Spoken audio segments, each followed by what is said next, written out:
In this video, I show you a couple of secrets and tricks for your wheel pose.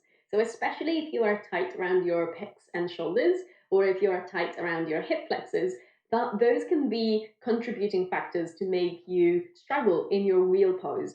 And I'm talking about urdhva dhanurasana.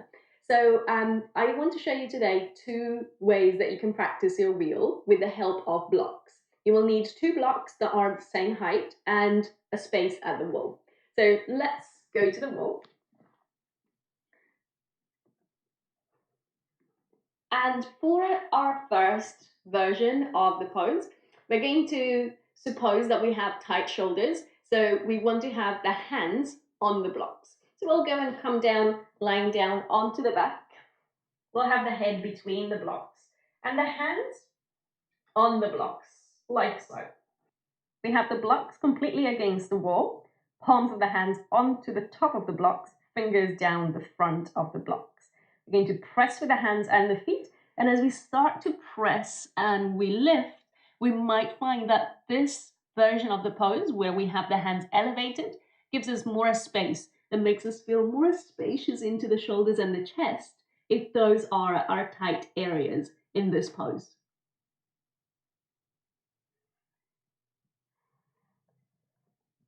But what if your tight spot is not up here, but it's down here into your hip flexors? So in that case, you want to just turn around and you'll have your feet on the blocks and your hands where your feet now are.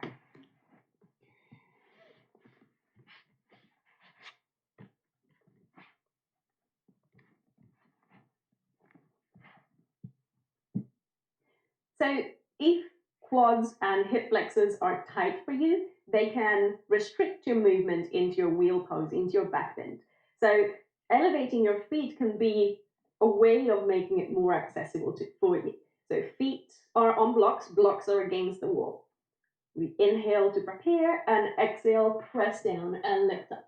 And if this feels like it's more spacious, then maybe this is how you practice your wheel until your body is then becoming a little bit more flexible in those regions, and then you won't need the blocks maybe at one point anymore.